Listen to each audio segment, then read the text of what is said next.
So yeah, so we'll just dive into it and see where it takes us. Right on, man. Right on. Well, might as well. I kicked it off right there with 9 years ago at Academy Mortgage. I really enjoyed it. It's one thing about certain companies, like say, Fairway or Academy or even AmeriFirst at some of our local offices here in Phoenix.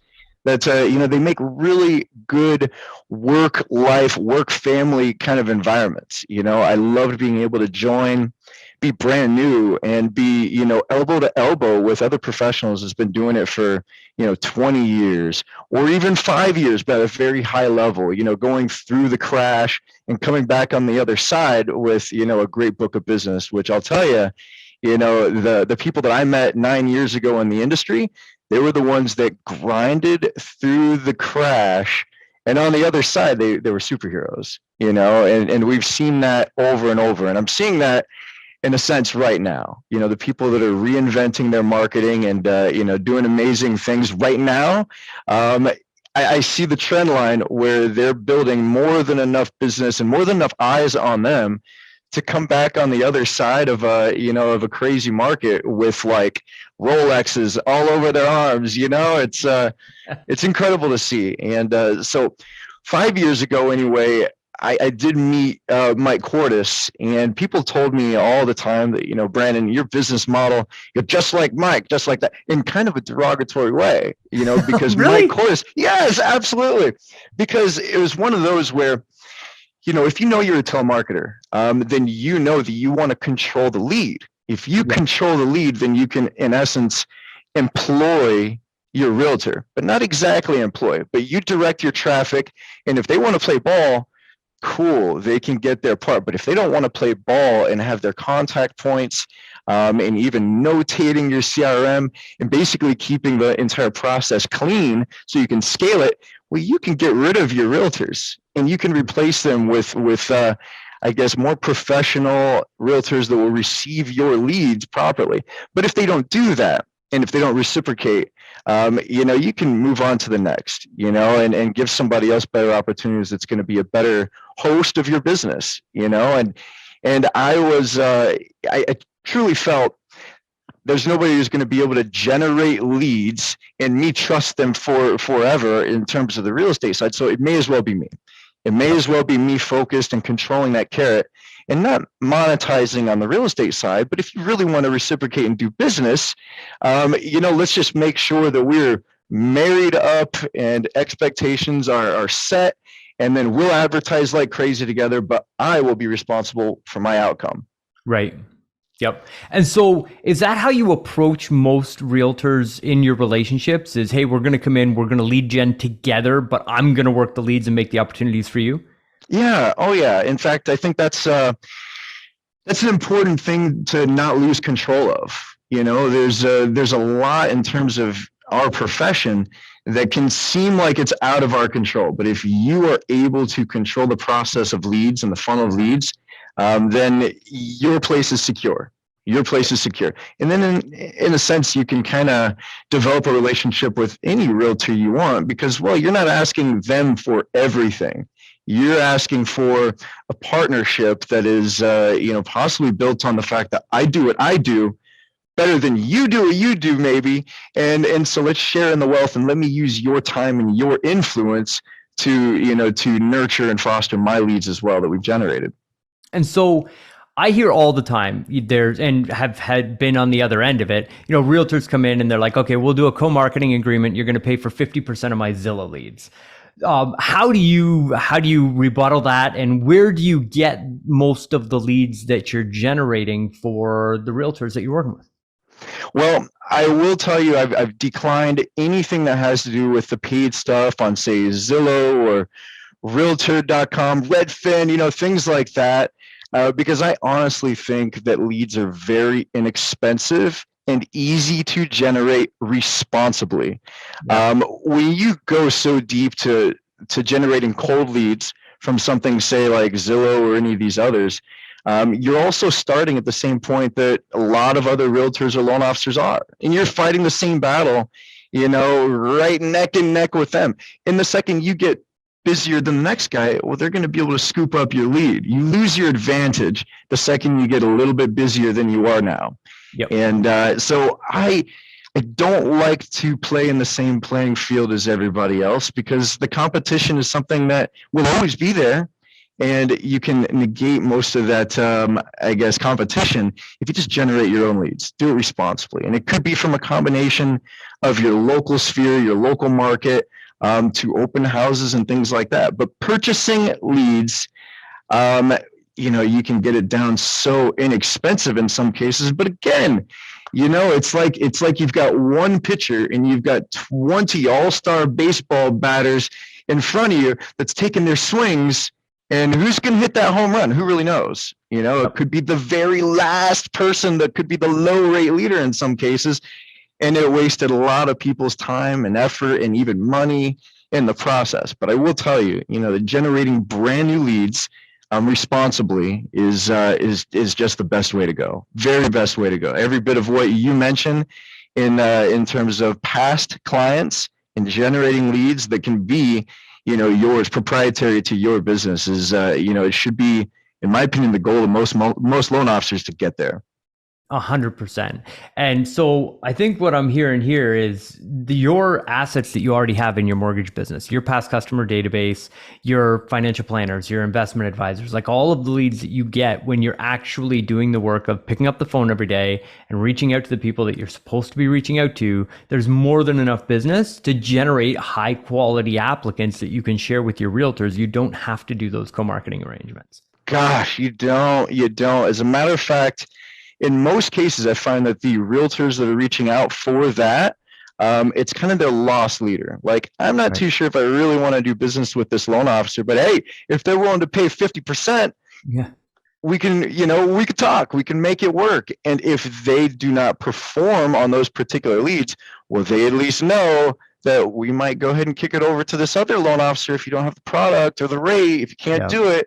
And it's like, we'll do it for the team. If you can't close that deal, loan officer, it's like, I don't want that conversation with anybody.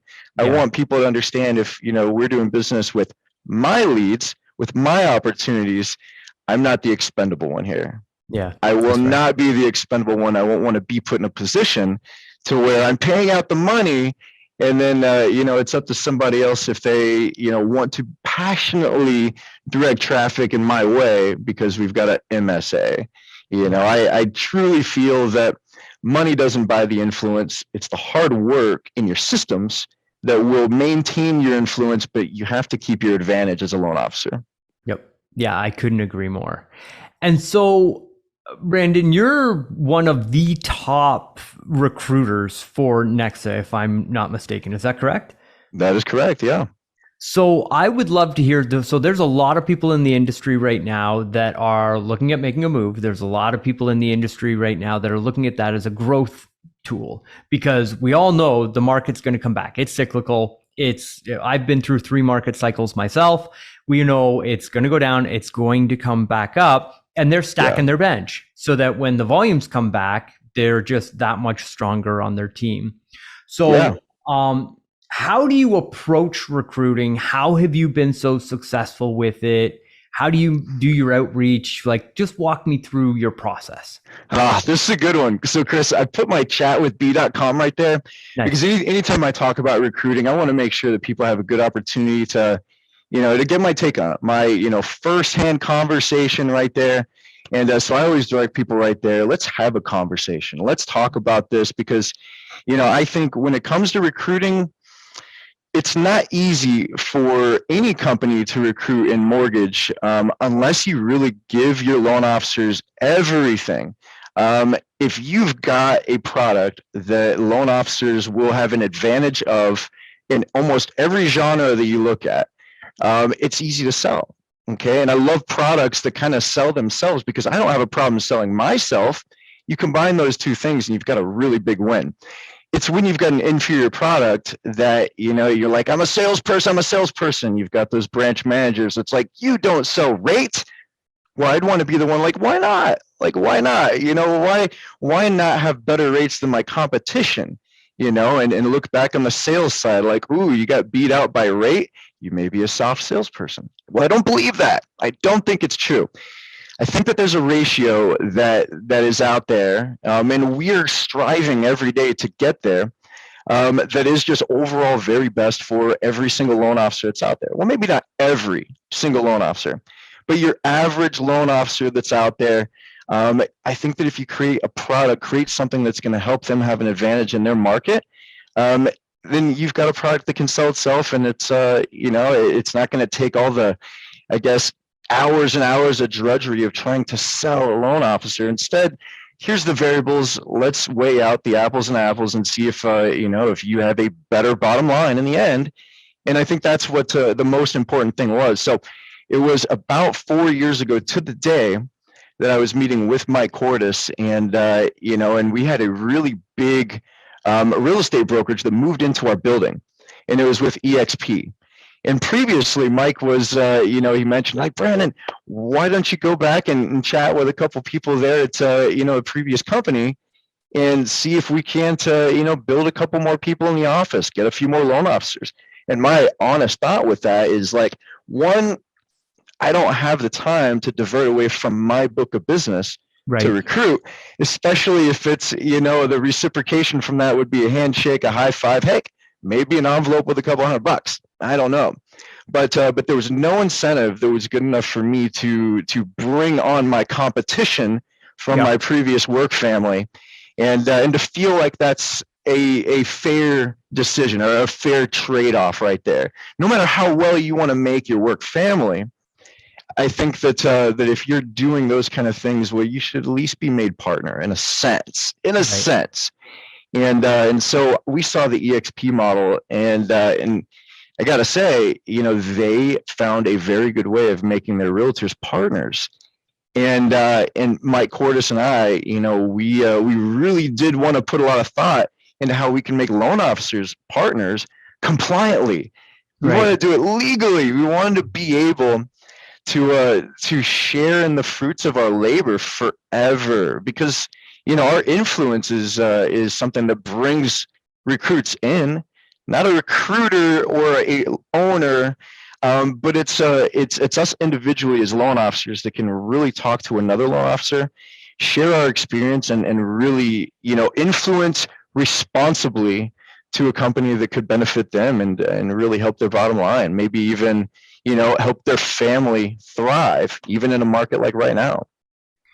And that's so powerful. And so how do you find you're generating most of those conversations? Is it mostly inbound, like they're reaching out to you because they heard of you, or potentially they lose a deal to you, or do you have an engine? Do you have like our concierge service calling out and booking appointments every day? Oh, goodness. So it all started, well, necessity was the mother of invention. Okay. Because I'm not a recruiter. And to be honest with you, I'm not nearly as good a loan officer as majority of people that could be watching your show. I'm truly not, because I am the tip of the spear. I'm in the hunt and I'm firing the shot, and I want to rely on that to be better in that side, so I don't have to be in the kitchen. Okay. Yeah. So heavy with assistance, heavy with all that. But when we got started there, it was one of those where I enjoyed originating, but I saw that the broker side, all of our variables were something that I needed to scream from the rooftops, because I thought at that time that it really would benefit loan officers in a huge way. Yep. And I was right. I was kind of right. When you compare the apples to apples of, say our rates and our comp, that alone is usually enough for a loan officer to not be able to sleep at night. And when you've got that product, and all you've got to do is share your experience with, say Nexa Mortgage, or even just the wholesale side in general, the broker side, it's a downhill battle from there. And so when it comes down to it, the beginning, I started off with Facebook. I like Facebook. I'm kind of what I would consider a Facebook stalker, or I guess researcher. I like to understand what people are doing, and if I see somebody more than a couple times, I want to see what they're doing differently. Right. Because I know that if you see them a couple times, all they have to do is utilize their influence and direct a little bit of traffic, Right. And I've always wanted to, to be able to work that angle. But I would start with my own sphere of influence. Everybody that's within arm's reach of me locally. I loved bringing on loan officers who was right here local because I could meet with them face to face. Yep. And that was 4 years ago when I really wanted to meet with them face to face. I saw, a huge benefit to that. And so that was key right there is just my sphere of influence that I knew here locally, Facebook. But it didn't come too long before I wasn't getting, the big results because I wanted to be, kind of fishing from a much bigger pond. Yeah. And so MMI was a big one. I truly love MMI. In fact, back when we had about 100 loan officers, I fought for us to get the enterprise package for MMI for the company when I could not even find 25 LOs to toss in $100 in the hat. Wow. And that was kind of the entry bar is getting 25 LOs to pay 100. That was what we needed to start that enterprise package. And the owners of the company were like, this is a debt-free company. We will not enter into any agreement that starts out with the company having an implied debt that'll run until we have more, loan officers to subsidize any of the costs. And that's been that responsible thought and feeling from the very beginning. There's no debts that start, but a little sidetrack on that. But MMI, I will tell you, that was a big one for me because I loved doing research of my realtors. Okay. So when you're doing that consumer direct style of business, you want to know who you are dating, you want to know who, you want to understand their loyalties and you want to be able to condition and train for those loyalties to be reciprocating, but also use it as a training tool as well. A little bit of motivation, for any loan officer that's out there that, may feel a little, I guess, shy about talking about a realtor's production or their own. Bring up production in a goal setting fashion. Bring up production in a way to where it'll bring you closer in building rapport with your realtor partner by saying, let's look at this production. I see you've been doing, 2 loans or 2 transactions per month. How can I make that into 3 per month? And let's sit down and have a goal setting session, because I don't want to have coffee with anybody. I don't drink coffee, but I want to have a goal setting session where we can, put it all on the table, build rapport, and I can earn that future business. And when it came down to generating leads for loan officers to hear about Nexa, it's kind of the same exact way. Like we don't need to go and grab coffee or anything, but let's do a quick apples to apples comparison. Let me take inventory of what variables you love about your company and what variables you could possibly do without. And not with me or anybody hitting you with the close, like, okay, now it's time to transfer that license, right? You saw the benefit, it's time to go, right? Or if you're not going to make that move, what's really the problem? Like, no, there's no hard sell here. We don't have to go back to, selling timeshares or anything. It's one of those where moving your license is a very stressful thing in general. Okay. In some cases, that is enough to deter people from picking a better benefit to them. And so leaving somebody with the overall benefits, in my personal opinion, is something that A, it'll keep them up at night, but B, they've got to figure out the right time that's not going to affect their business as well. Oh, 100%. And I think that's why we see so much movement in the industry right now. The volumes are down. You're not walking away from a big book, or at least a big pipeline anyway. Excellent. Okay. Oh, yeah. Well, go ahead. Branden, so thank you for being so generous with your time. There's a lot of loan officers out there that are looking for business right now. So in parting, could you share with us just kind of like what you feel is like your number one direct to consumer strategy of where you think that loan officers should be getting the majority of their business from right now? I think right now, loan officers need to stop aiming for 1,000 realtors. They need to stop aiming for 10,000 realtors. They need to aim for one. For one. Because I'll tell you, I think that there's so many of us that we need to put the blinders on and get back to the basics. The basics are hit your reps and find out exactly what it takes to hit your minimum goal. Minimum goal might be how many reps do I need to put in to get one realtor that I connect with? Yeah. Not that I do business with. Go for the connection. Go for the ability to be loan officer number 2 this month of theirs. And maybe your relationship with them, vaults you into loan officer number 1 because you've got the largest portfolio of loan options available in the country. Yep. And so relying on that. And when I tell my partners in Nexa Mortgage about recruiting, I say, start right here. Start with your contacts. Start by building rapport and asking them how they're doing. Start with the A's, go to the B's, and don't stop until you get to Z, until you finish that. And until you do that, you've got no reason to scale it up and go to your CRM and drop in 1,000 leads or 2,000 leads or 10,000 leads. Until you do that, you really don't know if you need any of these other systems. And I truly feel the loan officers need to start here, do their reps on their cell phone from their own contacts, and then go into Facebook. Or it could be Instagram or Twitter or whatever else that they frequent, often for their social media. But go there where you do have a little bit of your influence, and especially who are the loan officers or realtors that's in your phone book that you've worked with in the past, you worked with for years, or they've been, in similar circles. Why is it a disservice you have not reached out to them yet? Whether loan officer or realtor, and said hi? Is it a disservice? Is it a confidence situation? I really don't know. But what I find is people are reluctant to start in the obvious place. Yep. That's so true and so powerful, and hardly anybody does it. But that's the thing. It's the simple things repeated daily. It's those success habits that are truly the most powerful and can change your life. Oh yeah. It's so true. It is so true. And, we're in a great place. And I'll tell you, with Nexa, the people asking me how I've done, what I've done in terms of recruiting and my results.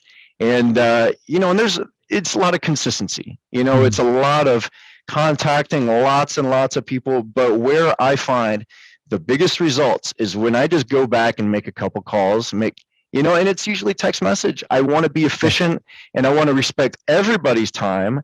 And, and I start out with text until I can ask for permission to take up a little bit of time on my headset, with them. Wow. And, for loan officers and even realtors in a lot of cases, I find that permission that I wait for is a good foot in the door right there. It's a good way to maintain the kind of rapport that I care about, because I care about, one, respecting people's time. But I also think, and I know, that people are going to raise their hand and they're going to experience either the best product in the world, whether it be my mortgage products, or the best product in the world if they're a loan officer, and it turns into them needing to join a company that's going to be their long-term plan, so we can retire together. That is amazing. Well, Branden, again, thank you for being so generous with your time. I know we've got chatwithb.com if you're interested in a conversation, but where else can people find you or get to learn more? You can find me on Facebook. Go to Branden Himler or Be Him. A lot of people, since I was younger, I got some nicknames there. But, my call to action is really loose. You can go to Chat with B, or, Facebook, find me. And, it's pretty basic. I'm really very, very easy to find. And I urge anybody to do that. Reach out and say what's up to me. That's awesome. Well, Branden, again, thank you for being on the show and for all your sharing today. And for all y'all listening today, don't forget, head on over to iTunes, hit us with a 5-star rating and review. It helps us get more incredible guests like Branden on the show. And we'll see y'all on the next episode. Take it easy. Thank you very much, Chris.